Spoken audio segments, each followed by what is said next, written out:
नमस्कार, news room से breaking news लेकर हाजिर हूं मैं राजीव और हमारे साथ हैं अमलेंदु उपाध्याय जी। अमलेंदु जी, आपका स्वागत है और स्वागत आप तमाम दोस्त साथी जो हमारे साथ जुड़ गए हैं। आज रविवार का दिन, आराम से छुट्टियां आप मना रहे होंगे। दिल्ली आसपास के लोग ठंड का मजा ले रहे हैं और दक्षिण भारत के लोग जो हैं वो थोड़ा सा मिला जुला असर देख रहे होंगे। लेकिन इन सबके बीच सियासी तापमान बढ़ा हुआ है। प्रधानमंत्री नरेंद्र मोदी आज असम में हैं, कल बंगाल में थे। पश्चिम बंगाल में वो गए, नादिया जिले में उनको सभा करनी थी, लेकिन वहां वो सभा नहीं कर पाए क्योंकि गो बैक मोदी के नारे लग रहे थे। वहां पे बैनर पोस्टर लगे हुए थे। मोदी शायद इससे घबरा गए या तापमान जो है वो इतना चढ़ा हुआ था कि वहां फॉग के कारण नरेंद्र मोदी का हेलीकॉप्टर नहीं उतर पाया, जो कहा गया आधिकारिक तौर पर। जो भी कारण हो, लेकिन नरेंद्र मोदी जब कल भाषण दे रहे थे तो आपने सुना ही कि उन्होंने कहा कि मेरे खिलाफ नारेबाजी हो रही है और मेरे खिलाफ यहां बैनर पोस्टर लगाए गए, मगर मैं नहीं डरूंगा। मैं तो यही कहूंगा कि आप लोगों को गो बैक घुसपैठिया कहना चाहिए था। घुसपैठियों का जिक्र बार बार अब आएगा। और दूसरी तरफ बात यह भी है कि आज जब नरेंद्र मोदी असम पहुंचे हैं तो आप समझ सकते हैं कि कल बंगाल और आज असम क्यों, क्योंकि आने वाले साल में जो पहला चुनाव है वो असम में है, बंगाल में है, तमिलनाडु, केरल और पुदुचेरी में है। तमिलनाडु, केरल और पुदुचेरी में भी नरेंद्र मोदी को जल्दी ही आप पाएंगे क्योंकि प्रधानमंत्री से ज्यादा वो प्रचार मंत्री हैं, ऐसा लोग बोलते हैं। मगर सवाल यह उठता है कि बाकी क्या हो रहा है देश में, और भी कुछ खबरें हैं या नहीं है। खबरों की बात करें तो बहुत कुछ है और उन खबरों के लिए सीधे चलते हैं हमारे साथी अमलेंदु जी। क्या क्या खबरें और भी हैं? प्रधानमंत्री की बात तो मैं बता रहा हूं, उस पर चर्चा खूब होगी, लेकिन चर्चा जो है उसमें असम भी है और तमिलनाडु भी है और तमाम जो चुनावी राज्य हैं वो तो हैं ही।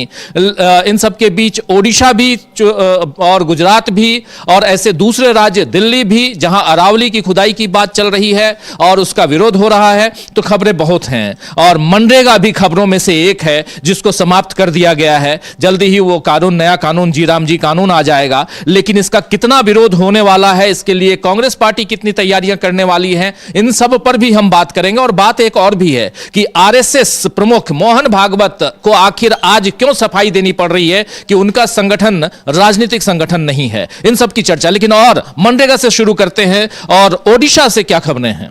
हाँ राजीव जी, ओडिशा से खबरें ये हैं कि कांग्रेस के सांसद हैं सप्तगिरी उल्का, कोरापुट उड़ीसा से, और वो जो ग्रामीण विकास और पंचायती राज पे जो संसद की स्थायी समिति है उसके चेयरमैन हैं।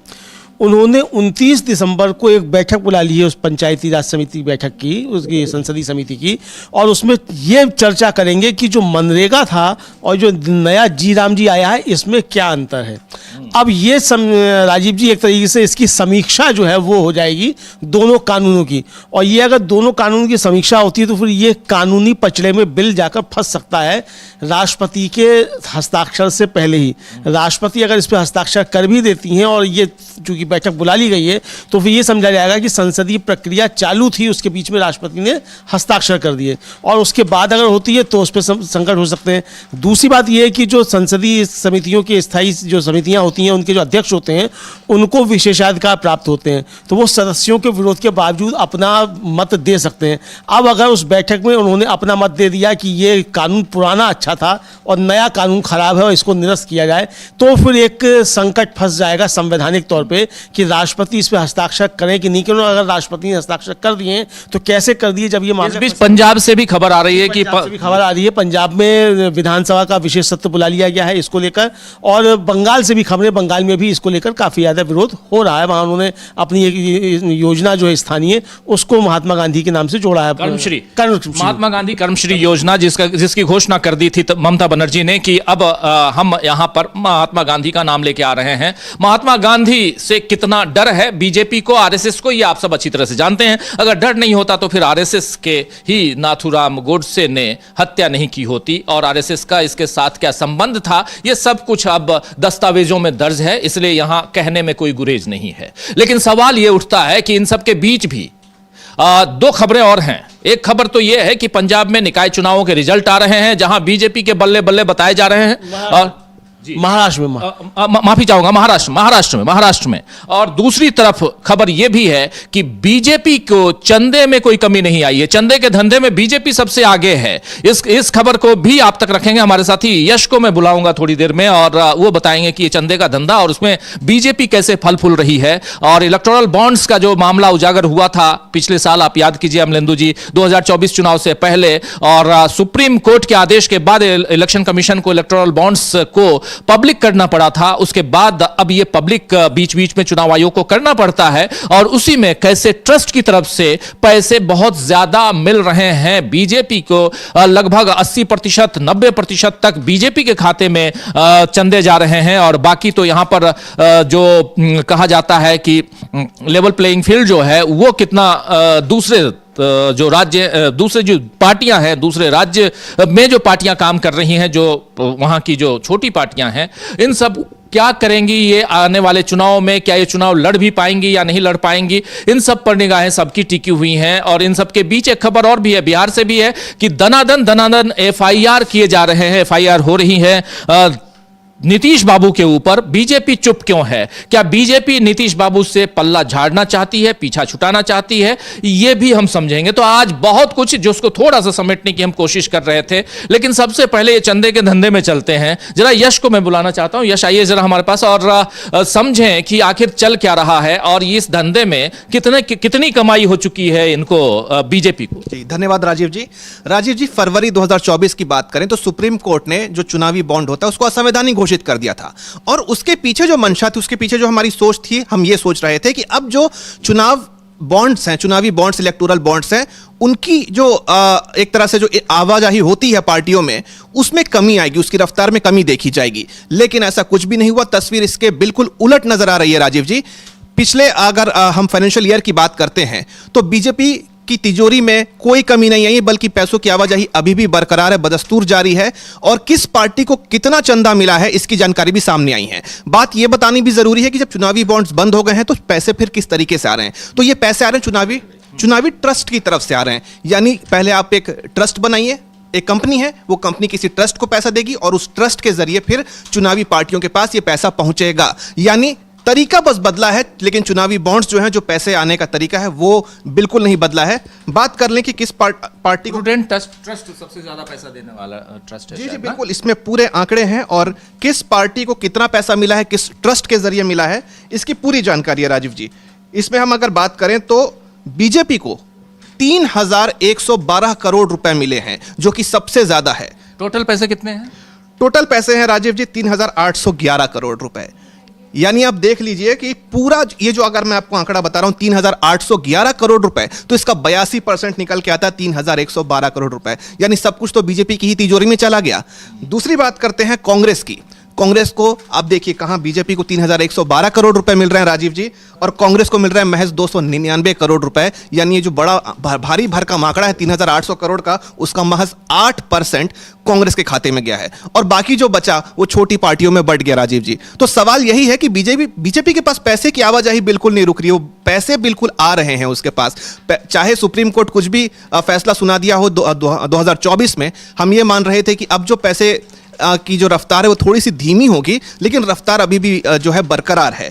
इसमें अगर हम बात करें कि अब किसने पैसा दिया, किस ट्रस्ट ने पैसा दिया, तो इसकी लिस्ट काफी लंबी है राजीव जी। कई सारे ऐसे ट्रस्ट हैं जिन्होंने पैसा दिया और इसमें बड़ी बड़ी कंपनियों के नाम शामिल हैं। टाटा का नाम इसमें शामिल है, इसमें रिलायंस का नाम शामिल है और भी तमाम कंपनियों के नाम, एयरटेल है, जिंदल है। जी बिल्कुल। सबसे बड़ी बात मेघा इंजीनियरिंग शामिल है इसमें, जिसको इलेक्टोरल बॉन्ड को लेकर भी काफी ज्यादा आरोप लगे थे, बवाल मचा था।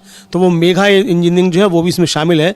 और मेघा इंजीनियरिंग, जिंदल पावर, इन भारतीय एयरटेल सबने मिलकर प्रूडेंट जो फंड है उसमें पैसा दिया था राजीव जी। तो 8% चंदा जो है वो कांग्रेस को मिला है, 82% जो है वो भारतीय जनता पार्टी को मिला है। दूसरी जो महत्वपूर्ण बात यह है कि 2023-24 में ये चंदा जो था सिर्फ 1200 करोड़ के आसपास था, जो अब 2024-25 में बढ़कर ये था वो 3800 करोड़ हो गया। यानी 3 गुना चंदा बढ़ गया इलेक्टोरल बॉन्ड बंद होने के बाद। लेकिन इलेक्टोरल बॉन्ड में मालूम ही नहीं, बंद नहीं हुआ, ओपन होने, ओपन होने के बाद चोरी छिपे नहीं, अब खुल के पैसा दे रहे हैं। अब बता रहे हैं कि देखो भाई हम दे रहे हैं बीजेपी को पैसा। अब खुल के बता रहे हैं। उसमें तो मालूम ही नहीं पड़ता था किसने पैसा दिया और कहां से आया, आप मालूम नहीं कर सकते थे। तो वहां मतलब नंबर 2 में ज्यादा काम हो सकता था। अब यहाँ नंबर 1 में ही नंबर 2 के काम किए जा रहे हैं। चोरी और सीना चोरी जो है वो अब यहाँ चरतात हो रही है। और जरा क्या क्या कुछ है, कांग्रेस को कितना मिला? देखिए, अगर कांग्रेस को तो हमने बता दिया कि 299 करोड़ रुपए मिले हैं 3800 करोड़ रुपए में, यानी ऊंट के मुंह में जीरा वाली बात हो गई। इतना सही मिला नाम मात्र का, और सब कुछ जो है बीजेपी के खाते में चला गया। प्रूडेंट की बात कर रहे थे आप राजीव जी, प्रूडेंट ने जो दिया है, प्रूडेंट ने सबसे बड़ा चंदा दिया है बीजेपी को। प्रूडेंट ने 2668 करोड़ रुपए खर्च किए हैं, ये चंदा दिया है, और इस बंटवारे में 2180 करोड़ रुपए तो बीजेपी के ही खाते में गए हैं, और कांग्रेस को मिले हैं महज 21 करोड़ रुपए। और ये जितनी भी लिस्ट आई है उसमें सबसे बड़ा दानदाता अगर कोई निकल कर आया है। प्रूडेंट में, इस ट्रस्ट में कौन कौन सी कंपनियां हैं, ये भी तो होगा? जी, इसमें बहुत सारी कंपनियां राजीव जी, इसमें किसकी आप एयरटेल, तमाम भारतीय एयरटेल वगैरह जो कंपनियां हैं वो सब इसी में शामिल हैं। जिंदल भी इसी में शामिल है, जिंदल स्टील इसमें शामिल है, मेगा इंजीनियरिंग इसमें शामिल है, भारतीय एयरटेल इसमें शामिल है। 3 मतलब ये महत्वपूर्ण बड़े बड़े तोपचंद हैं, तोपचंद हैं, बिल्कुल तोपचंद इसी में है। और क्या है, जरा दूसरे उसका बताइए। दूसरी और भी जो ट्रस्ट है उनके अगर हम अब उनकी बात करते हैं तो प्रोग्रेसिव इलेक्टोरल ट्रस्ट एक है, 757 करोड़ रुपए वो बीजेपी को देता है, और कांग्रेस के खाते में 77 करोड़ जाते हैं। लिस्ट काफी लंबी है राजीव जी, ऐसे और भी कई नाम है, 7, 8, 9 नाम है इसमें। न्यू डेमोक्रेटिक इलेक्टोरल ट्रस्ट की बात करते हैं, बीजेपी के खाते में जाते हैं 160 करोड़ रुपए, और कांग्रेस के खाते में जाते हैं महज 5 करोड़ रुपए। आप आंकड़े तो देखिए, बीजेपी के खाते में किस तरीके से भारी भरकम पूरी 90% रकम तो बीजेपी के पास जा रही है, और कांग्रेस के पास बस एक तरह से मुट्ठी भर कुछ आ जा रहा है। और अगली बात करते हैं तो चौथे नंबर पे हार्मनी इलेक्टोरल ट्रस्ट, ये बीजेपी को देता है राजीव जी 35.65 करोड़ रुपए, और कांग्रेस को कितना देता है? कुछ भी नहीं, कुछ भी नहीं, कांग्रेस को कुछ भी नहीं देता है। और ये आगे हम कंपनियां कौन कौन सी हैं, कुछ पता चला? कंपनियां कौन? इसमें कंपनियां बहुत सारी है राजीव जी, इसको अगर हम ग्राफिक्स में अगर देखते हैं तो उसमें हमें कंपनियों का भी आंकड़ा निकल कर सामने आएगा, कंपनी की भी जानकारी सामने आएगी। एक है ट्रायम्फ इलेक्टोरल ट्रस्ट, ये 25 करोड़ रुपए, ये घटते क्रम में है, एक तरह से डिसेंडिंग ऑर्डर में है। बीजेपी को देता है, सिर्फ बीजेपी पर इसकी कृपा बरसती है, 21 करोड़ रुपए देता है, और कांग्रेस को यहां भी शून्य, कांग्रेस को यहां भी कुछ नहीं मिलता। देखा यह जा रहा है राजीव जी कि उस आदेश के बाद से अब तक सिर्फ जो चुनावी चंदा देने का तरीका है वो बदला है, लेकिन जो बड़ी पार्टी की तरफ झुकाव है वो अभी भी बना हुआ है सभी कंपनियों का, सभी ट्रस्ट का। ये हम देख रहे हैं राजीव जी। समाज इलेक्टोरल ट्रस्ट एक है, 6 करोड़ रुपए बीजेपी को देता है, कांग्रेस को कुछ नहीं मिलता है। इस लिस्ट में आगे जितने भी नाम हैं उसमें बीजेपी को ही सारी रकम दी गई है, कांग्रेस के खाते में कुछ भी नहीं आया राजीव जी। चाहे इसके बाद हम जन प्रगति इलेक्टोरल ट्रस्ट की बात करें, समाज इलेक्टोरल ट्रस्ट की बात करें, या जन कल्याण इलेक्टोरल ट्रस्ट जो आखिरी नाम है, और इंजिगार्टिस इलेक्टोरल ट्रस्ट, सब में बीजेपी को 7 लाख रुपए, 9 लाख रुपए ये दिए गए हैं, लेकिन कांग्रेस को कुछ भी नहीं दिया गया राजीव जी।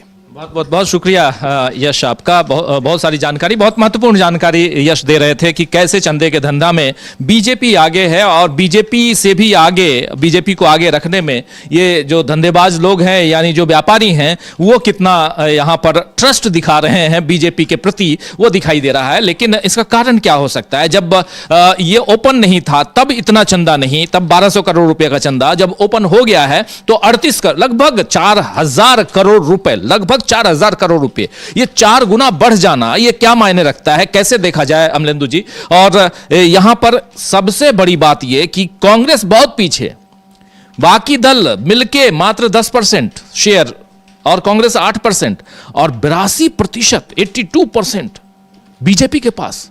बिल्कुल राजीव जी, आपको याद होगा कि जयराम रमेश ने प्रेस कॉन्फ्रेंस की थी, उसमें उन्होंने खुला आरोप लगाया था कि भाई अगर हमको कोई चंदा देता भी है तो उस चंदा देने वाले के यहाँ ईडी और सीबीआई पहुँच जाती हैं कि आपने कांग्रेस को चंदा क्यों दिया।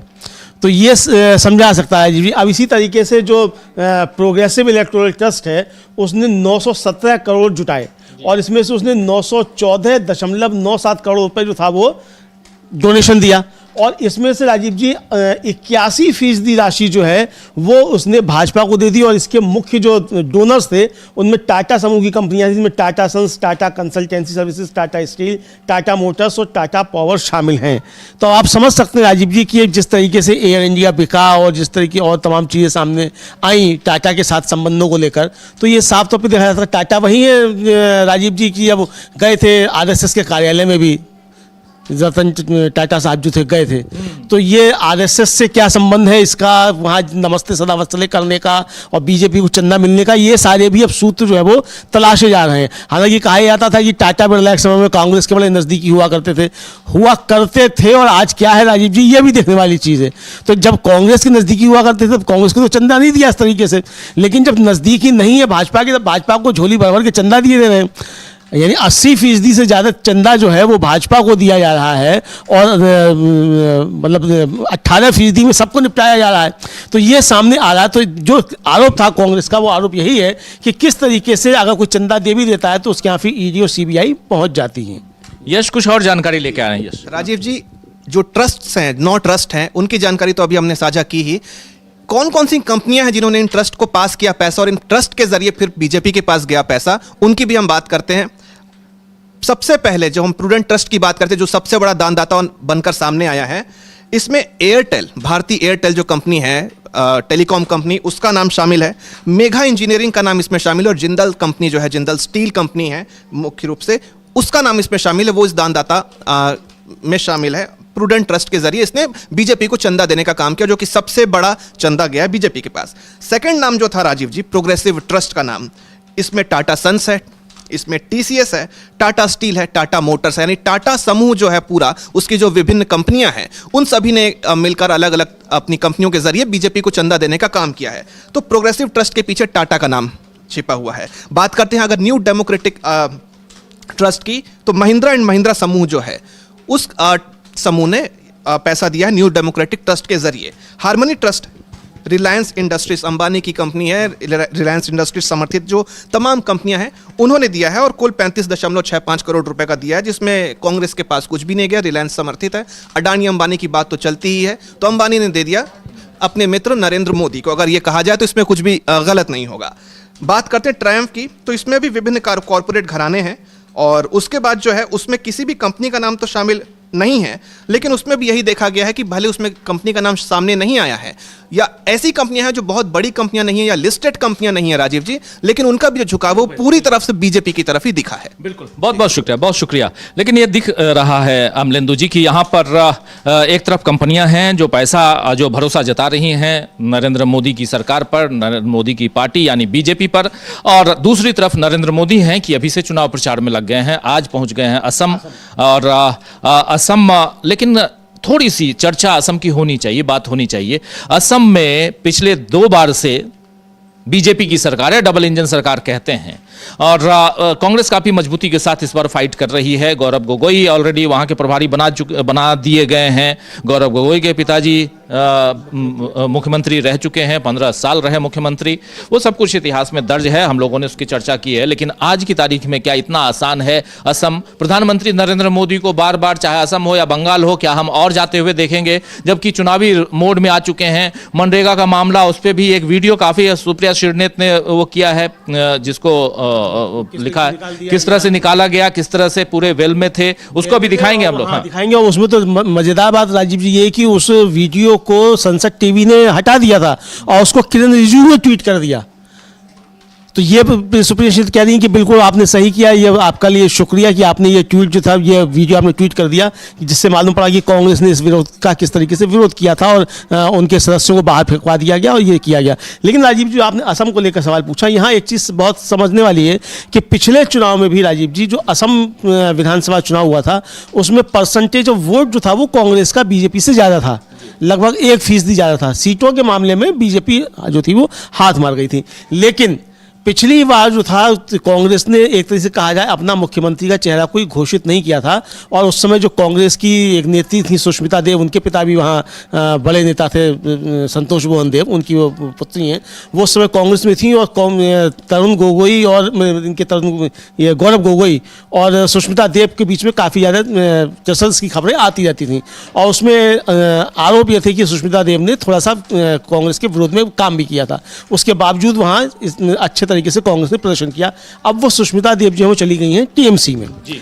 तो अब इसलिए वहाँ मतलब नेतृत्व के तौर पे अब कोई किसी भी तरीके का कोई संशय नहीं है, गौरव गोगोई वहाँ नेतृत्व कर रहे हैं, लीड कर रहे हैं, यानी कांग्रेस ने संदेश भी वहाँ एक तरीके से दे दिया है। अब गौरव गोगोई के सामने क्या हिमंता बिस्वा शर्मा टिक पाएंगी, जो कभी तरुण गोगोई के ही शिष्य थे? यानी गौरव गोगोई के पिता के ही शिष्य थे, उनके सामने किस तरीके से टिक पाएंगे, ये देखने वाली बात होगी राजीव जी। तो इसलिए वहाँ कांग्रेस काफ़ी मजबूती के साथ आगे बढ़ रही है। दूसरा, वहाँ जो जनजातियों का मुद्दा है उसने भारतीय जनता पार्टी को बहुत ज़्यादा परेशान किया हुआ है। जनजातियों के वहाँ लगातार जो है प्रदर्शन हो रहे हैं, मशाल जुलूस निकल रहे हैं, लाखों की संख्या में लोग जुट रहे हैं और वो बीजेपी सरकार के खिलाफ प्रदर्शन कर रहे हैं। दूसरा जो एक बड़ी गले की हड्डी बन गया है, वो जो संगीतकार जुबिन गर्ग थे, उनकी मौत का मामला जो है वो बीजेपी सरकार के गले में फंस गया है और उसमें कांग्रेस का आरोप यह है कि इसमें मुख्यमंत्री से जुड़े हुए लोग जो हैं वो शामिल हैं और ये साधारण जान जाने की घटना नहीं है, ये एक तरीके से हत्या है। तो इसमें भी सरकार जो है वो मतलब बीजेपी सरकार जो है बहुत बुरी तरीके से फंसी हुई है। अब प्रधानमंत्री जाकर वहाँ कितना निकाल पाते हो, कितना ज्ञानेश कुमार मदद कर पाते हैं, वो अलग का मसला है। लेकिन अगर मुद्दों की बात की जाए तो मुद्दों के मामले में इस समय बैकफुट पर बीजेपी नजर आती है, कांग्रेस फ्रंट फुट पर खेल रही है। हम लोगों ने पिछले दिनों भी चर्चा की थी कि एक ही दिन में पूरे असम में 11,000 से ज़्यादा प्रभावशाली लोगों ने कांग्रेस की सदस्यता ग्रहण की और ये खबर राजीव जी मीडिया की सुर्खियों से गायब करा दी गई। तो आप समझ सकते हैं कि ज़मीन पे वहाँ क्या चल रहा है। और खबरें चूंकि पूर्वोत्तर है तो इसलिए वैसे भी कम आती हैं, लेकिन असम एक महत्वपूर्ण राज्य है और अगर प्रधानमंत्री अभी जाकर वहाँ इतना ध्यान दे रहे हैं तो समझ सकते हैं कि असम किस तरीके से भारतीय जनता पार्टी के लिए भी प्राथमिकता की सूची पे। दूसरा, पूरे देश में तो SIR कराया जा रहा है, लेकिन असम में SIR नहीं कराया जा रहा, वहाँ SR कराया जा रहा है। और वहाँ जो आप कर सकते हैं वो 1 जनवरी तक भी जो है आप वहाँ आवेदन कर सकते हैं नया वोट डालने के लिए विधानसभा। तो समझा जा सकता है कि जो बात थी कि साहब कौन मतदाता कहाँ से कहाँ घूमता है, तो क्या कुछ किया जा रहा है। हालांकि गौरव गोगोई का साफ तौर पर कहना है कि यहाँ हम पहचान लेंगे कि कौन असमिया है कौन गैर असमिया है, लेकिन आप पहचान तो तब लेंगे जब आप वो पोलिंग बूथ पर जब आएंगे, जब वोटर लिस्ट में हेरा फेरी कर ली जाएगी तो पहचानने का अर्थ क्या निकलेगा। तो इसके लिए काफ़ी मतलब सजग रहना पड़ेगा। बिल्कुल, आप एक बात बहुत सही कह रहे थे, कितनी मेहनत करते हैं नरेंद्र मोदी और कितनी मदद करते हैं ज्ञानेश कुमार गुप्ता। ये दोनों में एक तरफ कितनी मेहनत नरेंद्र मोदी करते हैं, कितनी मदद करते हैं ज्ञानेश कुमार गुप्ता, ये देखना होगा। असम का चुनाव इनके हाथ से निकल चुका है, ये साफ दिखाई देता है। मतलब बैकफुट पर बीजेपी है 2 बार से, एंटी इनकम्बेंसी फैक्टर भी है और हिमंता बिस्व शर्मा का अपना काम करने का अंदाज है जिसे लोग पसंद नहीं करते हैं और ये साफ दिखाई देता है। इन सबके बीच चुनाव आयोग कितनी मदद करता है ये तो चुनाव के रिजल्ट में हमको पता चलेगा। बिहार के चुनाव के रिजल्ट को हमने देख लिया, बिहार में जो कुछ हो रहा है उसके बाद उस पे भी चर्चा करेंगे। कैसे जीतन राम मांझी खुले तौर पे कह रहे हैं कि मैंने डीएम को फोन किया और डीएम ने जितवा दिया उनके कैंडिडेट को, और उधर दूसरी तरफ नकाब खींचते हुए, हिजाब खींचते हुए नजर आते हैं वहां के मुख्यमंत्री और उनके ऊपर एफआईआर पे एफआईआर दर्ज होती हैं। लेकिन इधर जब जीतन राम मांझी जो इतना बड़ा बयान देते हैं उनके खिलाफ कोई एक्शन नहीं लिया जाता है, क्या कारण है इस पर विचार कीजिएगा। लेकिन इन सब के बीच जब चोरी की बात और खबरें रोकने की बात आप कर रहे थे तो एक तस्वीर हम दोनों के साथ साथ स्क्रीन पे ही एक तस्वीर हमारे तमाम साथी देख रहे हैं। यह तस्वीर जो है राज्यसभा की है, लोकसभा की तस्वीर है और कैसे लोकसभा में जब बिल पास करवाया जा रहा था देर रात को और वहां पर विपक्ष के जो तमाम सांसद हैं वो बिल में हैं और वो इसका विरोध कर रहे हैं। और इस तस्वीर को, इस वीडियो को संसद टीवी ने जारी नहीं किया, लेकिन संसदीय कार्य मंत्री किरण रिजिजू ने इसे जारी कर दिया था। गलती से ही सही, लेकिन सही काम शायद कर बैठे। और इसको शेयर करते हुए सुप्रिया श्री ने जो कुछ लिखा है वो हम आपको बताएंगे, लेकिन उससे पहले इस वीडियो को जरा देख लीजिए ध्यान से, जरा पूरे फुल स्क्रीन वीडियो साउंड के साथ लेके आइए ताकि हमारे तमाम साथी समझें, देखें कि मनरेगा कानून को खत्म करते समय सरकार क्या कर रही थी और आसंदी पर बैठे हुए ओम बिरला साहब क्या कर रहे थे। जरा सुनिए। हालों के एक अधिनियम से उद्देश्य का विधेयक का पूरा नाम बने, मंत्री जी प्रस्ताव करें विधेयक को पारित किया जाए। माननीय अध्यक्ष महोदय, मैं प्रस्ताव करता हूं कि इस विधेयक को सभा द्वारा पारित किया जाए। कि विधेयक को पारित किया जाए जो सदस्य हालों के एक अधिनियम से उद्देश्य का विधेयक का पूरा नाम बने, मंत्री जी प्रस्ताव करें विधेयक को पारित किया जाए। माननीय अध्यक्ष महोदय, मैं प्रस्ताव करता हूं कि इस विधेयक को सभा द्वारा पारित किया जाए। कि विधेयक को पारित किया जाए जो सदस्य हालों के एक।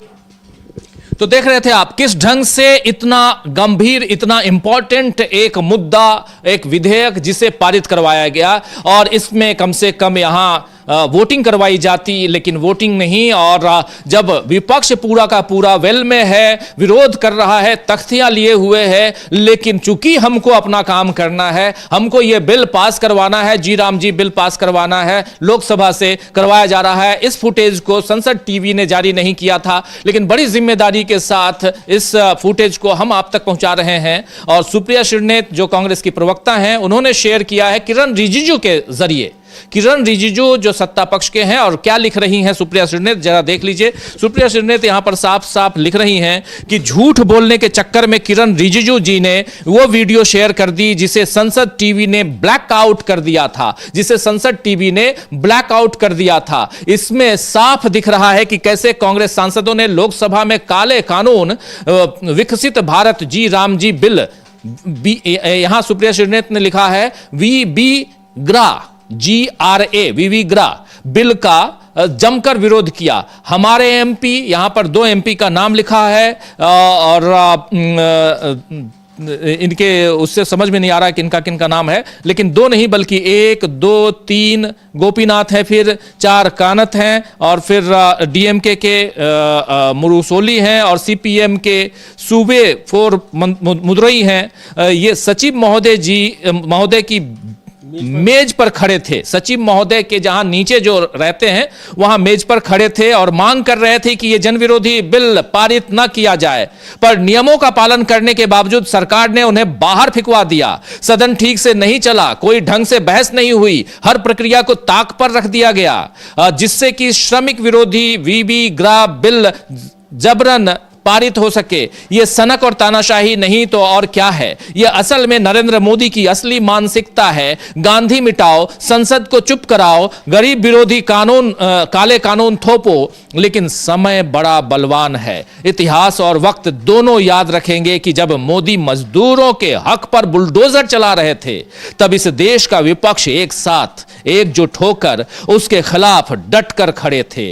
लड़ाई लड़ी जाएगी सदन से लेकर सड़क तक। वीडियो के लिए धन्यवाद रिजिजू जी, किरण रिजिजू जी को इन्होंने धन्यवाद दिया है, और ये ट्वीट किया सुप्रिया श्रीनेत ने। और जो साथी बाद में जुड़े, एक बार फिर जो वीडियो है उस वीडियो को देखिए, बहुत इंपॉर्टेंट है, क्योंकि कैसे एक कानून को पारित करवाया जा रहा है, विपक्ष लगातार विरोध कर रहा है, विपक्ष की एक नहीं सुनी जा रही है, और यहां ध्वनि मत से पूरे कानून को, जबकि आप जान रहे हैं अमलेंदु जी की ध्वनि मत तो दोनों साइड से होना चाहिए। जो इनके साथ है वो हां बोले, यस बोले, जो ना है वो ना बोले, लेकिन यहां हां और ना की बात तो दूर की, यहां साफ साफ है कि ना बोलने वाले विरोध कर रहे हैं, तख्तियां लिए हुए हैं और मेज चढ़े हुए हैं, लेकिन यहां पर जो टास्क है उसको फुलफिल करना है, यानी इस बिल को पास करवाना टास्क है, उसको पूरी तरह ईमानदारी से, जिम्मेदारी से पास करवाना है। एक बार फिर से इस वीडियो को देखिए, फिर आगे बढ़ते हैं।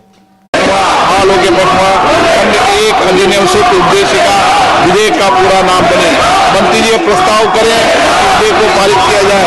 माननीय अध्यक्ष महोदय, मैं प्रस्ताव करता हूं कि इस विधेयक को सभा द्वारा पारित किया जाए। कि विधेयक को पारित किया जाए जो सदस्य हालों के एक अधिनियम से उद्देश्य का विधेयक का पूरा नाम बने, मंत्री जी प्रस्ताव करें, विधेयक को पारित किया जाए। माननीय अध्यक्ष महोदय, मैं प्रस्ताव करता हूं कि इस विधेयक को सभा द्वारा पारित किया जाए। कि विधेयक को पारित किया जाए जो सदस्य हालों के एक अधिनियम से उद्देश्य का विधेयक का पूरा नाम बने, मंत्री जी प्रस्ताव करें, विधेयक को पारित किया जाए। माननीय अध्यक्ष महोदय, मैं प्रस्ताव करता हूं कि इस विधेयक को सभा द्वारा पारित किया जाए। कि विधेयक को पारित किया जाए जो सदस्य हालों के एक अधिनियम। तो सुन रहे थे आप, यहां पर साफ समझ में आ रहा है जो बातें हम लोग पहले भी कर चुके हैं कि कैसे इस कानून को पारित करवाया गया। और ये तस्वीर आप लोग नहीं देखे होंगे, ये तस्वीर चूंकि संसद टीवी जिसके जरिए पूरे देश में हम भी उसके जरिए ही लाइव करते हैं, जब लोकसभा या राज्यसभा की कार्यवाही जो चलती है अंदर, और राइट उन्हीं के पास है, संसद टीवी के पास है, जो पहले लोकसभा टीवी लोकसभा के लिए और राज्यसभा टीवी राज्यसभा के लिए होता था, लेकिन उसको मिलाकर जब से ये सरकार आई, नरेंद्र मोदी की सरकार, इसको मिला दिया गया और एक टीवी बनाया गया, संसद टीवी, जिसमें 2 अलग अलग अलग लाइव स्ट्रीम करते हैं। पहला लोकसभा के लिए, दूसरा उच्च सदन यानी राज्यसभा के लिए करते हैं। और यह फुटेज उसमें आपने यह भी देखा होगा कई बार कि जब राहुल गांधी या कोई विपक्ष का नेता सीधी तकरार करने के लिए खड़ा होता है या कोई बैनर पोस्टर दिखाया जाता है तो सीधे उनको न दिखाकर साफ साफ आसंदी की तरफ दिखाया जाता है, जहां पर वहां बैठे हुए लोकसभा अध्यक्ष या उनके जो साथी होते हैं वो उनकी तरफ कैमरा हो जाता है। तो एक बहुत अलग ढंग से सेंसरशिप वहां पर चलते हुए हम देखते हैं। लेकिन इन सब के बीच बहुत महत्वपूर्ण बात यह है कि आखिर इस विधेयक को पारित करवा दिया गया दोनों सदनों से, लोकसभा से भी राज्यसभा से भी। अब कानून बनेगा, लेकिन कानून से पहले विरोध प्रदर्शन जारी है। और कल सोनिया गांधी के की बाइट आपने सुनी होगी, जिसमें सोनिया गांधी ने साफ साफ कहा था कि 20 साल तक हम लोगों ने जिस मनरेगा के लिए मेहनत की उस मनरेगा को आपने बिल्कुल बर्बाद कर दिया, खत्म कर दिया, और अब आप अपने कानून को लेकर आए हैं, लेकिन हम इसका विरोध करते रहेंगे। सोनिया गांधी को एक बार सुनना यहां जरूरी है अमलेंदु जी। और दूसरी तरफ आज तारीख 21 हो गई, 20 तारीख तक की यात्रा पर थे राहुल गांधी, जल्दी ही लौट के आने वाले हैं। 26 तारीख, 27 तारीख और 28 तारीख बहुत इंपॉर्टेंट डे है कांग्रेस के लिहाज से देखा जाए तो। 27 तारीख को सीडब्ल्यूसी की बैठक बुला ली है मल्लिकार्जुन खड़गे ने, और देश भर में कांग्रेस इसके खिलाफ विरोध प्रदर्शन करेगी, उसकी रणनीति तैयार होगी। 28 तारीख को कांग्रेस का स्थापना दिवस है, इसलिए भी वहां पर रणनीतियां तैयार होंगी। ये सब आगे की बात है। राहुल गांधी ने वहां क्या पाया क्या खोया जर्मनी में, उस पर भी हम चर्चा करेंगे। आरएसएस का जिक्र राहुल गांधी ने किया, आखिर क्यों किया, और आरएसएस और खासकर आरएसएस प्रमुख मोहन भागवत क्यों परेशान हो जाते हैं जब जब राहुल गांधी विदेश जाते हैं। हालांकि परेशान तो पूरी बीजेपी होती है, आरएसएस के लोग भी होते हैं, लेकिन अब मोहन भागवत खुलकर कहने लगे हैं कि हर बात में आरएसएस को घसीटना ठीक नहीं है। ये बातें हो रही हैं, लेकिन इन सब के बीच मनरेगा को खत्म करने के पीछे की रणनीति क्या है, क्या उसमें आरएसएस का भी कोई हाथ है, आरएसएस की भी कोई भूमिका है, वहां तक पहुंचे उससे पहले जरा सोनिया गांधी को सुनिए कि क्या कह रही हैं। एक वीडियो 3 मिनट 42 सेकंड का वीडियो उन्होंने जारी किया है, और उस वीडियो में क्या कह रही हैं जरा सुनिए। भाई और बहनों नमस्कार। मुझे आज भी याद है 20 साल पहले डॉक्टर मनमोहन सिंह जी प्रधानमंत्री थे, तब संसद में मनरेगा कानून आम राय से पास किया गया था। ये ऐसा क्रांतिकारी कदम था जिसका फायदा करोड़ों ग्रामीण परिवारों को मिला, खासतौर पर वंचित, शोषित, गरीब और अति गरीब वर्ग के लोगों की रोजी रोटी का जरिया बना। रोजगार के लिए अपनी माटी, अपना गांव, अपना घर परिवार छोड़कर पलायन करने पर रोक लगी। रोजगार का कानूनी हक दिया गया, साथ ही ग्राम पंचायतों को ताकत भी मिली। मनरेगा के जरिए महात्मा गांधी के ग्राम स्वराज के सपनों के भारत की ओर एक ठोस कदम उठाया गया।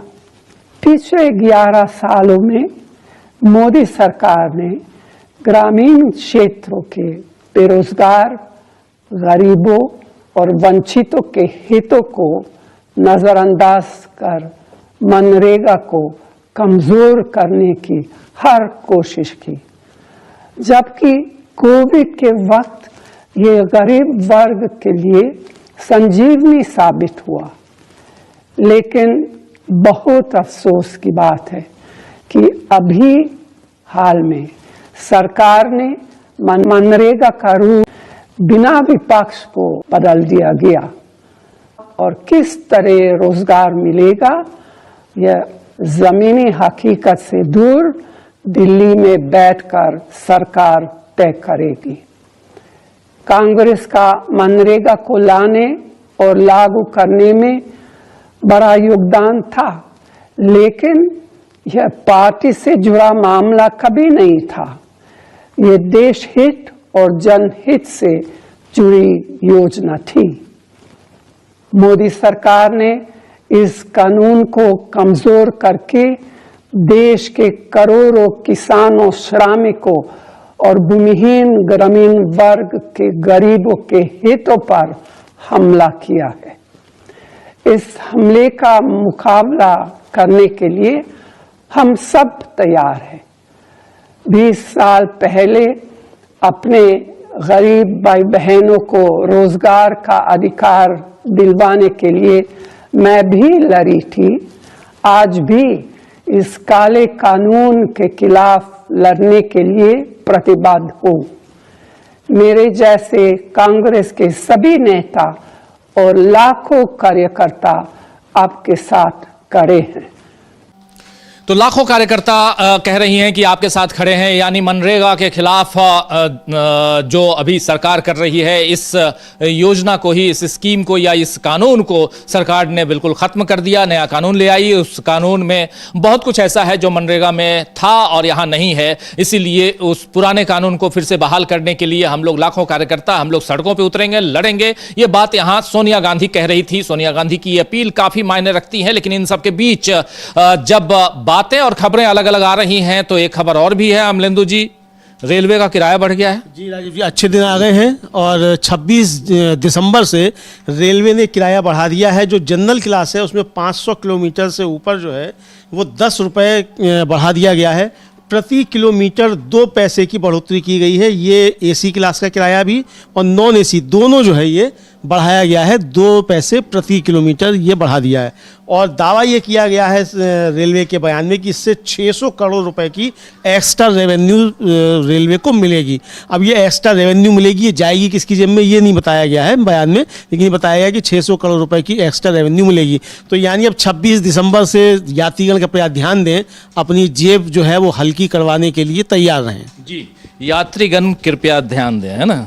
तो ध्यान दीजिए दोस्तों, आप अगर रेल से सफ़र करते हैं तो फिर आपको अब जेब थोड़ी सी और ढीली करनी पड़ेगी, यानी आपका खर्च बढ़ेगा, खर्च का बोझ बढ़ा रही है सरकार 26 दिसंबर से। जनवरी आने में अभी उसके बाद भी 4 दिन 5 दिन का वक्त रहेगा, लेकिन 26 दिसंबर से अगर आप यात्रा करने का सोच रहे हैं तो थोड़ा और पैसा खर्च कीजिए आप, और थोड़ा जेब सरकार की भरिए। लेकिन सरकार की जेब भरना कोई बुराई नहीं है, टैक्स देते हैं हम सब और उससे जेब भरती है, उससे आर्थिक स्थिति देश की मजबूत होती है। लेकिन वो पैसे जाते कहां हैं ये यहां जानना जरूरी है। किसकी जेब में जाते हैं, यहां से निकल के किसकी जेब में जा रहे हैं, और वहां पर क्या फिर वही 2+2 वाला खेल चल रहा है या कुछ और चल रहा है, और क्या वो फिर पैसे दूसरे ढंग से, जो शुरुआत में हम लोग बात कर रहे थे, हमारे साथी यश बता रहे थे कि कैसे ट्रस्ट के जरिए ये पैसे फिर से बीजेपी के खाते में जा रहे हैं। 3800 करोड़ रुपए चंदे दिए गए, जो पिछली बार 23-24 में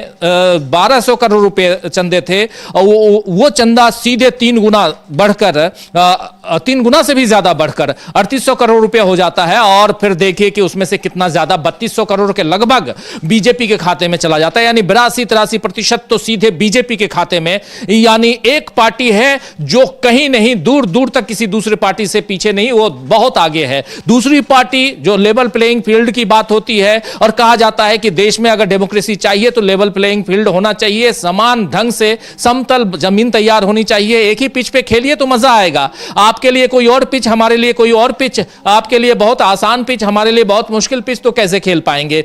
और यहां चुनावों में यही हो रहा है, चाहे बिहार का चुनाव हो, महाराष्ट्र का चुनाव हो या दूसरे राज्यों के चुनाव हो। महाराष्ट्र के चुनाव की बात आई तो महाराष्ट्र में यहां आज निकाय चुनावों के रिजल्ट आ रहे हैं, और निकाय चुनाव के रिजल्ट में महायुति के बल्ले बल्ले दिखाई दे रहे हैं। अभी तक रिजल्ट नहीं, बल्कि ये अभी कहा जाए तो रुझानों में रिजल्ट अभी नहीं आए हैं, लेकिन रुझानों में महायुति आगे है। और हो भी क्यों नहीं, क्योंकि सरकार उन्हीं की है, बीजेपी और शिवसेना, शिंदे गुट, उसके अलावा अजित पवार गुट जो एनसीपी है, ये सब मिलकर चुनाव उधर और इधर जो महाविकास आघाड़ी है।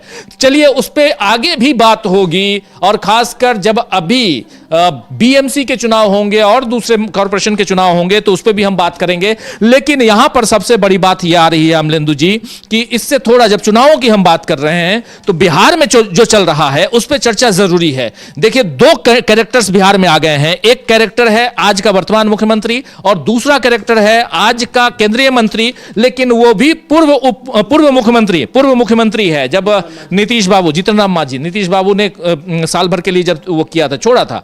लेकिन देखिए, जीतन राम मांझी कह रहे हैं कि हमने तो वोट चोरी करवा दी, यानी स्वीकार कर लिया उन्होंने कि उन्होंने वोट चोरी करवाई है उनके ऊपर की। एक केंद्रीय मंत्री ये स्वीकार कर रहा है कि उन्होंने वोट चोरी करवाई है, और दूसरा वहां पे आरोप लग रहा है, लगाते रहे हैं राहुल गांधी की वोट चोरी हुई है, चाहे बिहार हो या बाकी जगहों पे। और दूसरे हैं नीतीश कुमार जी हिजाब खींचते हैं, एफआईआर पे एफआईआर, कितने सारे एफआईआर हो गए नीतीश कुमार के। एफआईआर नीतीश के पे होना इंपॉर्टेंट है और जरूरी भी है, बहुत जरूरी है, होना चाहिए, क्योंकि आप इस देश के नागरिक हैं, मुख्यमंत्री बाद में हैं, पहले इस देश के नागरिक हैं। देश के नागरिक हैं तो संविधान के हिसाब से आपको चलना होगा, कानून के हिसाब से आपको चलना होगा। और वही कानून कहता है कि आपने जो काम किया है वो गलत है, इसलिए आपके खिलाफ एफआईआर दर्ज करवाई गई है। अब उसमें जो भी रिजल्ट आए, केस अभी सुनवाई होगी, सजा होती है नहीं होती है, गिरफ्तारी होती है नहीं होती है, नीतीश बाबू का देखा जाए। लेकिन इतने एफआईआर इनके खिलाफ हो रहे हैं, जीतन राम मांझी के खिलाफ कुछ क्यों नहीं हो रहा है? हाँ, जीतन राम मांझी के खिलाफ इसलिए नहीं हो रहा है राजीव जी, क्योंकि जीतन राम मांझी तो एक तरीके से कहा जाए जो मोदी जी का काम है उसको उन्होंने खोल दिया कि ये कैसे होता है। चुनाव आयोग से बीजेपी की जो मिलीभगत है उसको लेकर उन्होंने साफ तौर पर कह दिया। हालांकि बाद में उन्होंने सफाई भी दी जीतन राम मांझी ने कि वो गलत वीडियो चलाया जा रहा है, लेकिन गलत वीडियो चलाया जा रहा है तो आप मुकदमा कीजिए जो गलत वीडियो अगर चलाया जा रहा है। तमाम लोग उसको शेयर कर रहे हैं, तो अगर किसी के पास वो नहीं है तो गलत वीडियो कैसे है? आप एक जनसभा में बोल रहे हैं और जनसभा में ही सब बताया जा रहा है, और आप साफ तौर पर कह रहे हैं कि भाई ये 2700 से जो थे वो हार रहे थे, मैंने 2700 से इनको जितवा दिया डीएम से बात करके, इस बार इन्होंने बात नहीं किया तो 1600 से हार गए। तो ये आप बता रहे हैं, इसका मतलब कि कहीं ना कहीं कुछ ना कुछ होता है, तभी आप इसको बता रहे हैं। तो इसको आपने एक तरीके से स्वीकार किया है। नीतीश कुमार के ऊपर जो एफआईआर दर्ज हो रही है, बीजेपी को इसमें भी अपने लिए राजीव जी एक अच्छा मौका दिखाई पड़ रहा है कि इन एफआईआर के बहाने ही नीतीश कुमार से पल्ला झाड़ लिया जाए। यह भी हो सकता है ये एफआईआर भी बीजेपी के लोगों द्वारा करवाई जा रही है, क्योंकि इसी तरीके से बीजेपी ने अपनी एक मुख्यमंत्री से पल्ला झाड़ा था राजीव जी। आपको याद होगा मध्य प्रदेश की एक मुख्यमंत्री हुआ करती थी एक समय में, उमा भारती, उनके खिलाफ एक पुरानी एफआईआर थी तिरंगा यात्रा को लेकर कर्नाटक में, और उसमें फिर उनकी गिरफ्तारी हुई तो उनसे इस्तीफा ले लिया गया। और उसके बाद शिवराज सिंह चौहान आए तो ऐसे आए कि 18 साल तक जमे ही रहे, छोड़ा ही नहीं। तो क्या इस तरीके से नीतीश कुमार से भी पल्ला झाड़ने की इसके तौर पे देखा जाता है? क्योंकि वो जो वीडियो वायरल हुआ नीतीश कुमार जो उस महिला डॉक्टर के चेहरे का नकाब खींच रहे हैं, आप देख सकते हैं उसमें साफ तौर के पीछे सम्राट चौधरी खड़े हुए नीतीश कुमार को रोकने का प्रयास करते हैं, ये साफ तौर पर उसमें देखा जा सकता है। तो राजीव जी, नीतीश कुमार ने जो किया वो पूरे होशोहवास में किया, और अगर आपका होशोहवास नहीं और आप इस तरीके से अगर हरकत कर सकते हैं, आप किसी महिला के चेहरे पर पड़ा हुआ वो घूंघट भी हो सकता है, वो हिजाब भी हो सकता है, वो उसका दुपट्टा भी हो सकता है, यानी ये शील भंग की कोशिश जो होती है राजीव जी, ये वो नीतीश कुमार ने साफ तौर पर कानून की भाषा में कही जाए वो की है। तो इसलिए उनके खिलाफ एफआईआर हो रही है। लेकिन इसके जरिए क्या भारतीय जनता पार्टी नीतीश कुमार से पिंड छुड़ाना चाहती है? ये भी हो सकता है राजीव जी, इसके पीछे की रणनीति ये भी हो। बिल्कुल ये हो सकता है। बहुत जो लास्ट सेंटेंस आपका बहुत महत्वपूर्ण है कि क्या नीतीश कुमार से पल्ला झाड़ना चाहती है, पीछा छुड़ाना चाहती है बीजेपी, क्या इसीलिए एफआईआर पे एफआईआर दर्ज हो रही है? लेकिन ये बीजेपी दूसरी तरफ देखा जाए तो उत्तर प्रदेश में बहुत परेशान है आज की तारीख में। एसआईआर की बात आप कर रहे थे कि असम में एसआर करवा रहे हैं, एसआईआर नहीं करवा रहे हैं, बाकी 12 राज्यों में एसआईआर हो रही है, और इसके अलावा बिहार में एसआईआर की प्रक्रिया समाप्त हो चुकी है और चुनाव भी हो चुके वहां पे। लेकिन उत्तर प्रदेश में बीजेपी क्यों परेशान है, जहां पर की ऑलरेडी डबल इंजन की सरकार है, और जिन राज्यों में बीजेपी की सरकार है वहां बीजेपी सब कुछ अपने ढंग से पूरा तामझाम, चुनाव से पहले, चुनाव के बाद, और चुनाव की जितनी भी वहां पर गतिविधियां हैं उस पर निगाहें रखने की कोशिश, ये सब कुछ बीजेपी करती है। और कहा जाता है कि इसलिए बीजेपी को फायदा भी होता है, और इसीलिए उन राज्यों में वो काम कर पाती है जिससे वो जीत जाए। जैसे हमने देखा बिहार में हुआ, जैसे हमने महाराष्ट्र में देखा, जैसे हमने हरियाणा में देखा, जो 3 प्रमुख राज्य, तीनों जगह बीजेपी की सरकार थी और बीजेपी वहां रिपीट हुई है। लेकिन झारखंड में बीजेपी की सरकार नहीं थी, वहां बीजेपी रिपीट नहीं हो पाई। दिल्ली में बीजेपी की सरकार नहीं थी, लेकिन आम आदमी पार्टी को बहुत करीब माना जाता है, ये कहते हैं लोग। मैं अपनी तरफ से नहीं कह रहा हूं, मैं जितना जानता हूं उस आधार पर कह रहा हूं। महत्वपूर्ण ये भी समझा सकता है कि जैसे ही चुनाव के परिणाम आए, अरविंद केजरीवाल ने तुरंत बीजेपी को बधाई दे दी, और अरविंद केजरीवाल ने एक शब्द नहीं कहा कि यहां वोटों की चोरी हुई है, क्या हुआ। वो तो जब राहुल गांधी ने मसला उठाया फिर से कि वोटों की चोरी हुई, तब आम आदमी पार्टी वाली कहने लगे साहब जब दिल्ली में हो रहा था तब कांग्रेस नहीं बोली। अरे कांग्रेस तो पहले भी बोल रही थी, आपने तो सीधे सीधे तुरंत बधाई दे दी बीजेपी को, आपने कहा ही नहीं कि वोट चोरी करके बीजेपी यहाँ जीती है।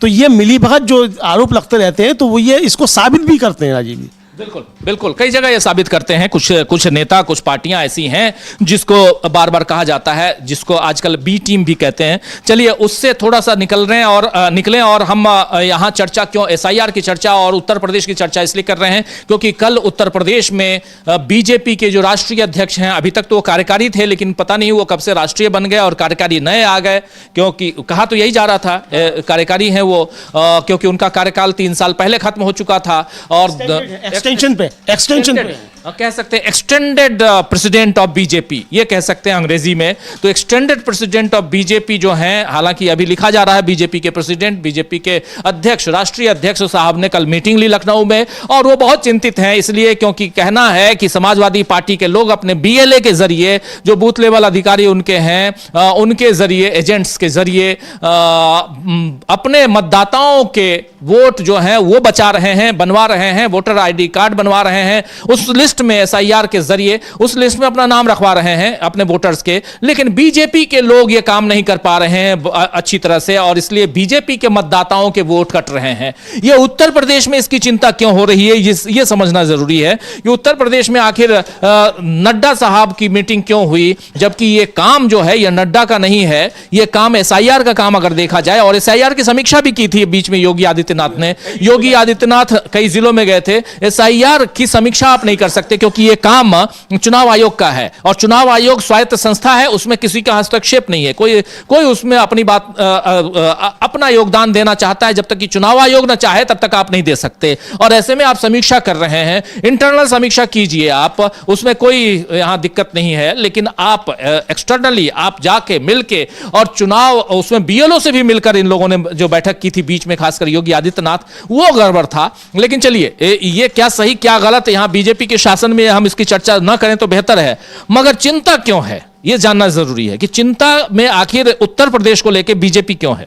हाँ, चिंता इसलिए है राजीव जी बीजेपी को कि देखिए, एक तो जो दिल्ली और लखनऊ के बीच झगड़ा चल रहा है उसमें ये बात बार बार कही जा रही है कि दिल्ली जो है वो लखनऊ वालों को पसंद नहीं कर रही है और लखनऊ वालों को किसी से हटाना चाहती है। तो अगर ये एसआईआर जो हो रहा है, तो जो एसआईआर के जरिए लिस्ट तैयार हो जाएगी, ये तो विधानसभा चुनाव में भी होगी और लोकसभा चुनाव में भी होगी। अब दोबारा से तो एसआईआर फिर होगा नहीं, एसआईआर तो अभी हो जाएगा, तो अब ये तो नहीं कि 2029 से पहले फिर एसआईआर हो जाए। तो बीजेपी को चिंता ये सता रही है कि लखनऊ वालों को निपटाने के चक्कर में फिर से कहीं ना निपट जाए यूपी में लोकसभा चुनाव में, क्योंकि जो 2024 के लोकसभा चुनाव में हुआ कि निपटाना था लखनऊ वालों को, और लखनऊ वालों को निपटाने के चक्कर में मोदी जी निपट गए यहाँ। तो ये चिंता सता रही है। तो इसलिए अब ये कहा जा रहा है कि भाई ठीक है, कैसे भी हो, अगर लखनऊ वाले बने भी रहते हैं तो बने ना, 2029 जो वो ठीक ठाक रहे तो उसके लिए अब किया जाए। तो लखनऊ वालों ने जो आरोप है, जो सत्ता के गलियारों में चर्चाएं चलती हैं, वो ये है कि लखनऊ वाले जो दिल्ली वालों का सहयोग नहीं कर रहे हैं और समाजवादी पार्टी पूरे तरीके से मुस्तैद होकर अपने मतदाताओं के वोट कटने से बचा रही है, जो कि एसआईआर के जरिए चुनाव आयोग को टास्क बीजेपी ने दिया था, ये आरोप लग रहे हैं। तो उसको बचा लिया। तो अब ये चिंता होने लगी है कि अगर समाजवादी पार्टी ने अपने वोट बचा लिए और जैसा कि कहा जा रहा है कि साहब 2.5 करोड़ के आसपास जो है वो जो मतदाताओं के नाम कट रहे हैं वो बीजेपी के समर्थक हैं, अगर इतने वोट कट गए तो ये तो फिर उत्तर प्रदेश का जो मतलब चुनाव होगा जब लोकसभा में, तो 80 में से 8 सीटें भी मिलना मुश्किल हो जाएंगी बीजेपी को।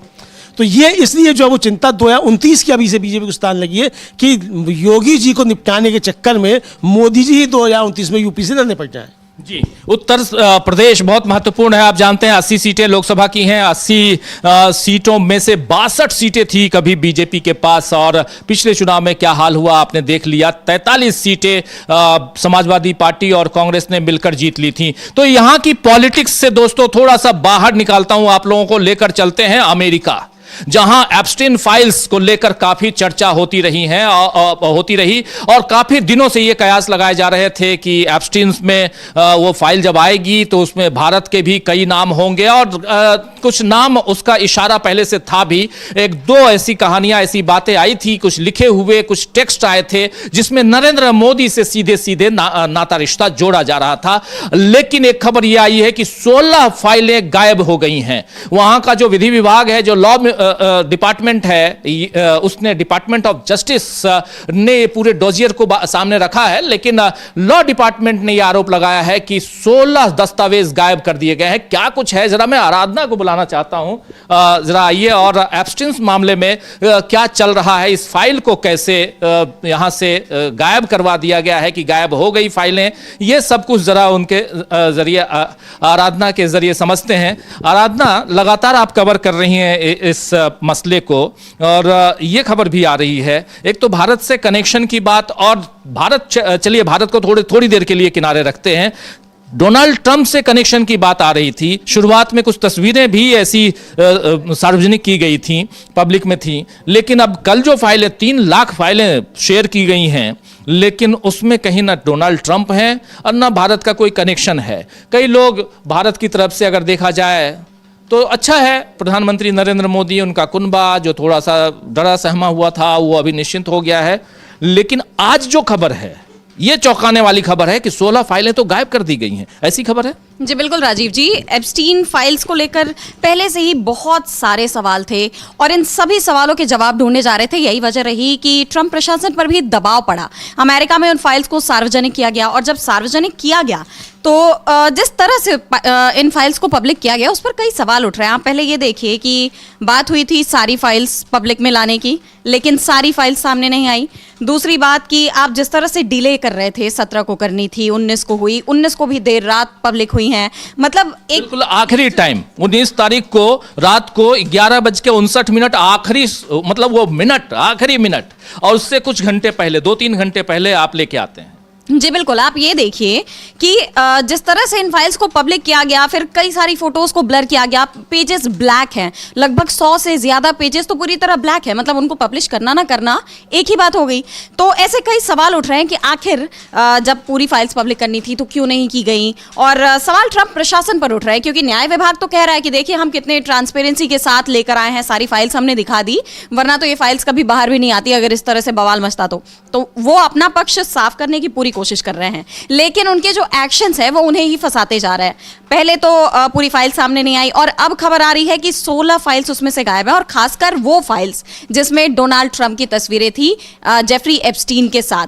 मतलब बवाल तो उन्हीं तस्वीरों को लेकर शुरू हुआ था जब एलन मस्क ने यह दावा किया कि इनका नाम दर्ज है इन फाइल्स में राष्ट्रपति का। उसके बाद जो तस्वीर निकलकर पहले ही सामने आ चुकी थी जेफरी एप्स्टीन के साथ, और सबसे बड़ी बात तो यह है कि ये जो 2000 का दशक था उस दौरान अमेरिकी राष्ट्रपति की दोस्ती, 90 के दशक में राष्ट्रपति की दोस्ती जेफरी एप्स्टीन के साथ ही ये बात जग जाहिर थी, ये किसी से छिपी छिपाई नहीं थी। तो ऐसे में तस्वीर 90 से 2000 तक दोनों बहुत अच्छे दोस्त थे, बहुत अच्छे। 90 के दशक में ये दोनों बहुत अच्छे दोस्त थे और सबको पता था। तो फिर आखिर क्या था उन तस्वीरों में, आखिर उन्हें ही हटाने के पीछे का मकसद क्या है? अब सवाल न्याय विभाग पे भी उठ रहे हैं कि वो क्या अमेरिकी राष्ट्रपति को बचाने की कोशिश में ये सब कर रहा है। हालांकि न्याय विभाग की तरफ से अभी तक तो कोई सफाई नहीं दी गई है कि ये फाइल्स गायब हो गई हैं गलती से या फिर हटाई गई हैं जानबूझकर। क्या है पूरा मामला ये अभी तक नहीं पता चल रहा है, लेकिन सवालों की कड़ी इसकी वजह से बढ़ती जा रही है। यानी जो कोशिश थी कि एप्स्टीन फाइल्स पब्लिक की जा रही हैं, जितना हर जगह इस बात को चलाया गया, बढ़ाया गया, कुछ हुआ नहीं। वो कहते हैं ना कि कोशिश खुदा पहाड़ निकली चुहिया, बिल्कुल वैसा ही था। एप्स्टीन फाइल्स जारी ना करना भी कोई फर्क नहीं आता, क्योंकि अभी जो फाइल्स सामने आई हैं उसमें बल्कि बिल क्लिंटन को लेकर चल रहा है कि उनकी तस्वीरें हैं, और कहा यह जा रहा है कि जानबूझकर उनको घेरने की कोशिश हो रही है। खुद बिल क्लिंटन ये बात कह रहे हैं कि मुझे फंसाने की साजिश है, और मेरा तो उनके साथ उस दौरान कोई संबंध भी नहीं था। जब उनके अपराधों की पुष्टि हुई कि हाँ वो अपराधी हैं, जेफरी एप्स्टीन अपराधी है, उसके बाद तो मेरा कोई संबंध भी नहीं रहा। तो उसके इन सब चीजों की सफाई भी चल रही है, लेकिन सवाल अमेरिकी राष्ट्रपति डोनाल्ड ट्रंप पर ही सबसे ज्यादा उठ रहे हैं। और जहां तक अभी बात कर रहे थे कि एप्स्टीन मामले की धमक पूरे भारतीय सियासी गलियारों में भी सुनाई दे रही थी, क्योंकि उसमें भी नाम जोड़े जा रहे थे, इस तरह खबरें चल रही थी। खुद बीजेपी के ही जो पूर्व सांसद हैं सुब्रमण्यम स्वामी, उन्होंने ये कहा था कि एप्स्टीन फाइल्स मतलब अमेरिका में कुछ तस्वीरें हैं, अगर वो लीक हो गई तो भारत के लिए बहुत बड़ी शर्मिंदगी की बात हो जाएगी कि हम हमारे नेताओं के ऐसे मामले, सीक्रेट चीजें आ रही हैं सामने, तो उन्होंने ही कहा था, इस तरह के हिंट दिए थे, अपनी ही सरकार पर सवाल उठाए थे। और अभी जब ये फाइल सामने आ रही है तो उन्होंने ये बात कही कि एम्बेसीज में इन फाइल्स के दस्तावेज दिए जाएं ताकि उन पर बातचीत हो सके, उन पर चर्चा हो सके, और इसके लिए क्या कदम उठाए जा सकते हैं इन चीज़ों को रोकने के लिए, उन सब पर हो सके, कार्रवाई हो सके। तो ऐसी मांग उन्होंने अभी इसके बाद भी की थी। तो देखा जाए तो एप्स्टीन मामला ना सिर्फ अमेरिका की सियासत में बल्कि भारत की सियासत में भी बहुत ही महत्वपूर्ण हो जाता है इन सभी वजहों से। और अभी फिलहाल आगे देखिए पूरी फाइल सामने आती है कि नहीं आती है, क्योंकि अभी तो आपने एक छोटा सा टुकड़ा ही दिया है और उसमें भी जो जिन चीज़ों का इंतजार था, जो सवाल थे प्रमुख, वो उनका जवाब तो मिला नहीं। तो अब देखना होगा, क्योंकि अमेरिका में मध्यावधि चुनाव भी हैं और फिलहाल डोनाल्ड ट्रंप की स्थिति बहुत डगमगाई हुई है, क्योंकि उनकी जो भी नीतियां हैं, लगातार अमेरिका में विरोध प्रदर्शन हो रहे हैं, एक के बाद एक उनके फैसलों का विरोध हो रहा है, अमेरिकी जनता सड़कों पर है और बाकी अमेरिका के दूसरे देशों से रिश्ते वो कहां जा पहुंचे हैं वो तो किसी से नहीं छिपा, क्योंकि हर दूसरा देश कहीं ना कहीं अमेरिकी टैरिफ का शिकार है। वेनेजुएला पर जिस तरह से अमेरिका एकदम सख्त नीतियां अपनाए हुए है, उसको लेकर भी तमाम देशों के बीच मतलब कह लीजिए अमेरिका की जो एक सुप्रीम पावर वाली इमेज थी वो पहले से थोड़ी कम हो गई है। उसकी पावर कहा जा रहा है कि पहले से थोड़ी घट गई है। तो ऐसे में डोनाल्ड ट्रंप के लिए खुद को साबित करना एक बड़ी चुनौती है मौजूदा वक्त में। बिल्कुल, बहुत सही आप कह रहे हैं। बहुत बहुत शुक्रिया तमाम जानकारियों के लिए। और दोस्तों, मेक अमेरिका ग्रेट अगेन, मागा के चक्कर में यहाँ पर ग्रेट अगेन की जगह है। यहाँ पर नरेंद्र मोदी, माफी चाहूंगा, नाम उन्हीं का आता है बार बार, और दोस्त भी हैं वो डोनाल्ड ट्रंप के, लेकिन डोनाल्ड ट्रंप ने अपने आप को थोड़ा सा ग्रेट की जगह थोड़ा डाउन कर लिया है, ये साफ दिखाई देता है। और ये भी, इसमें भी यही था कि हम अगर ये सब लेके आएंगे, एप्स्टीन फाइल्स को ओपन करने के लिए एलन मस्क ने सबसे पहले जोर लगाया था, बहुत जिम्मेदारियां थी उनके ऊपर, वो सारी जिम्मेदारियों को छोड़ा उन्होंने, और उसके बाद कैसे धीरे धीरे डिफेंस जो डिपार्टमेंट ऑफ जस्टिस उसने इसको फिर अब फाइनली, जिस पर साइन किया पिछले महीने 19 नवंबर को डोनाल्ड ट्रंप ने, और उसके बाद फिर ये सामने आई फाइलें। लेकिन अभी भी पूरी फाइलें सामने नहीं आई हैं, और आखिर कौन किसको बचा रहा है ये देखना होगा। यहां पर क्या दुनिया भर के, क्योंकि ये कहा जा रहा था और हम लोगों ने देखा आराधना की, पूरा जितने भी, चाहे वो अमेरिका का मीडिया हो, चाहे यूरोप का मीडिया हो, चाहे जापान, ऑस्ट्रेलिया और इंडिया, मतलब पूरा एशियन पार्ट के हों, हर जगह इसी बात की। और शाम को तो उस वक्त 7 बजे जब हम लोग न्यूज़ पॉइंट करने जाते हैं, मेरा जो कार्यक्रम होता है उससे पहले आधे घंटे पहले से यूट्यूब भी डाउन हो गया था। तो ऐसा लग रहा, और उसी समय आना था ये भी, तो ऐसा लग रहा था कि कहीं जानबूझकर सब कुछ क्रिएट तो नहीं किया जा रहा है, कुछ बड़ा बवाल मचने वाला तो नहीं है। लेकिन ऐसा कुछ हुआ नहीं, और बड़ी राहत हिंदुस्तान में मिली है, क्योंकि एक धड़ा साफ साफ कह रहा था कि प्रधानमंत्री नरेंद्र मोदी को इस्तीफा देना होगा, कुछ और होगा। हालांकि मैं जरा इससे सहमत नहीं रहता हूं, अमलेंदु जी भी सहमत नहीं रहते, क्योंकि नरेंद्र मोदी ऐसे हैं जो कतई इस्तीफा नहीं देंगे जब तक जनता हटा न दे। और ऐसे में हिंदुस्तान के ऊपर जब ये नहीं आया है, और अभी मैं खबरें देख रहा था कि कहा जा रहा है कि अभी भी भारत को सचेत रहना चाहिए, भारत के ऐसे नेताओं को सचेत रहना चाहिए, क्योंकि कुछ फाइलें गायब भी हुई हैं। कुछ फाइलें गायब हुई हैं और आंशिक हिस्सा है ये। अभी मुझे ऐसा लगता है कि जो हिस्सा अभी सामने नहीं आया शायद वो ज्यादा बड़ा धमाका हो, क्योंकि आप इस पूरे मामले को देखिए राजीव जी, इतना गंभीर मामला है। एप्स्टीन कोई छोटा मोटा अपराधी नहीं था, बहुत ही गंभीर अपराध किए हैं उसने, नाबालिगों का शोषण किया है।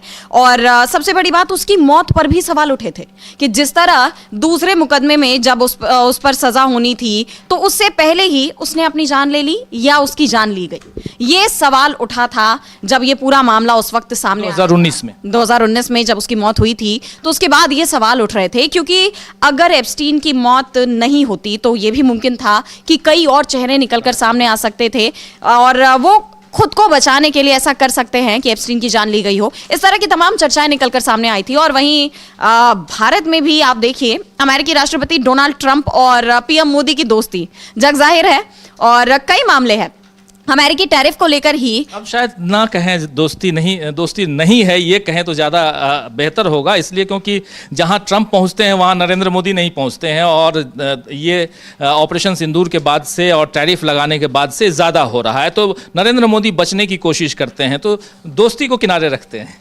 बिल्कुल, दोस्ती को किनारे किया जा सकता है। अब ये असर है डोनाल्ड ट्रंप की नीतियों का, या फिर भारत में जो विपक्ष सवाल कर रहा है कि आखिर अमेरिका की नीतियों के खिलाफ भारत चुप क्यों है, ये किसका असर है वो तो नहीं पता, लेकिन ये जरूर तय है कि फिलहाल भारत और अमेरिका के रिश्ते भी जिस तरह से तनावपूर्ण दिखाई दे रहे हैं और जिस तरह डोनाल्ड ट्रंप की नीतियों को लेकर मोदी सरकार पर सवाल उठ रहे हैं, क्योंकि चाहे टैरिफ हो, चाहे भारत पाकिस्तान के बीच जो जंग हुई, संघर्ष छिड़ा, उसमें युद्ध विराम का मुद्दा हो, इन सब चीजों को लेकर डोनाल्ड ट्रंप जिस तरह आकर अपनी बात कह रहे हैं, थोप रहे हैं या कह रहे हैं, उस पर मोदी सरकार का जो स्टैंड है वो बहुत स्ट्रांग नहीं रहा और इसे लेकर ही विपक्ष बार बार सवाल उठा रहा है। तो ऐसे में पीएम मोदी घिरे हुए हैं और अगर एप्स्टीन मामले में कहीं भी भारत से जुड़ा कोई सच सामने आता या कुछ ऐसा उन फाइल्स में कोई ऐसा नाम आता तो ये मोदी सरकार के लिए बहुत बड़ी मुश्किल हो जाती, ये तय था। बिल्कुल बिल्कुल सही आप कह रहे हैं। एप्स्टीन का मामला और बहुत गंभीर मामला है, इंतजार रहेगा, फाइलें और भी खुले हैं, कुछ फाइलें जो गायब हुई हैं वो फाइलें मिल जाएं, दूध का दूध और पानी का पानी होना चाहिए, सामने वो तमाम बातें आनी चाहिए जिसमें शोषण और उसमें भी बच्चियों के शोषण की बात, और इसको कबूल भी किया था एप्स्टीन ने और जेल में था, जेल की सलाखों में, जहां उसकी मौत हो गई। मौत के दोनों कारण बताए जा रहे हैं, जैसा आराधना ने बताया कि या तो उसने खुदकुशी की या उसकी जान ले ली गई, ये दोनों में से जो भी हुआ हो, लेकिन ये इससे पर्दा कब उठेगा पता नहीं, मगर इतना जरूर है कि और इसमें एक जो बिल क्लिंटन का नाम बार बार आ रहा है और ऐसा लगता है कि ये जो पूरी फाइलें आई हैं, खुली हैं, उसमें ये एप्स्टीन फाइल्स ओपन किया गया बिल क्लिंटन के लिए, बिल क्लिंटन को घेरने के लिए, यही दिखाई देता है, क्योंकि हर जगह उसमें 50% तो क्लिंटन के ऊपर ही है वो फाइलें जितनी आई हैं, अभी बहुत भी उसमें से बहुत सारे राज अभी आना बाकी हैं। तो इस पे चर्चा होगी, समय चूंकि खत्म हो चुका है, लेकिन एक बात यहां पर और बताते हुए इस कार्यक्रम को खत्म करूं कि जब हम दिल्ली में, और दिल्ली से आप इस कार्यक्रम आप तक हम पहुंचा रहे हैं, दिल्ली अरावली की पहाड़ियों से घिरा हुआ है और दिल्ली से आगे आप जाएंगे हरियाणा, फिर उधर राजस्थान साइड जाएंगे, ये पूरा अरावली का एरिया है और इसी अरावली में 100 मीटर अंदर तक खुदाई का जो काम हो रहा है और जिसको दे दिया गया है, सरकार खुले तौर पर अब खुदाई का काम दे चुकी है। इसको लेकर जितने पर्यावरण से संबंधित लोग हैं वो चिंता कर रहे हैं और दिल्ली को रेगिस्तान बनने से बचाने में बहुत बड़ा योगदान दिल्ली में 15 साल रही मुख्यमंत्री शीला दीक्षित का जाता है, कोई दो राय नहीं है, हम सब ने देखा है, क्योंकि लगभग 30% पेड़ों को, नए पेड़ों को यहां लगाने वाली वो मुख्यमंत्री थी। आप एक तरफ से यहां जब विकास का काम करते हैं, बिल्डिंग्स बनाते हैं, फ्लाईओवर्स बनाते हैं, सड़कें बनाते हैं, तो जो पेड़ पौधे हैं, पेड़ खासकर जो बड़े बड़े हैं, पुराने हैं, उसको आप काट देते हैं, लेकिन उसकी जगह पे नए पेड़ पौधे नहीं लगाते और इस कारण पर्यावरण में इकोलॉजिकली जिसको कहते हैं उसमें कुछ परिवर्तन आता है। रेगिस्तान जैसा राजस्थान है, राजस्थान का एरिया, वैसा एरिया यहां भी डेवलप हो सकता है, हो सकता था, जिसको रोक दिया था शीला दीक्षित के अच्छे कर्मों ने, सदकर्मों ने, लेकिन अब फिर नरेंद्र मोदी की सरकार और साथ में दिल्ली की मुख्यमंत्री, इन लोगों ने जो निर्णय लिया है ये दुखद है। इस पे हम लगातार चर्चा करेंगे आने वाले समय में। इस चर्चा को यहीं समाप्त करें अमलेंदु जी और आराधना, बहुत बहुत शुक्रिया आपका भी आराधना, बहुत शुक्रिया अमलेंदु जी और बहुत बहुत शुक्रिया आप तमाम दोस्त साथी शुभचिंतक आप सबका जो जुड़े थे, इस कार्यक्रम को देख रहे थे। ब्रेकिंग न्यूज सीधे न्यूज रूम से हमारे तमाम साथियों, और यश आपका भी शुक्रिया और आप तमाम दोस्तों आप सबका भी बहुत बहुत शुक्रिया। मिलते हैं एक ब्रेक के बाद, घूमता हुआ आईना भी करना है, वीडियो आपके सामने पेश करूंगा और शाम 7 बजे से न्यूज पॉइंट देखना मत भूलिए। नमस्कार।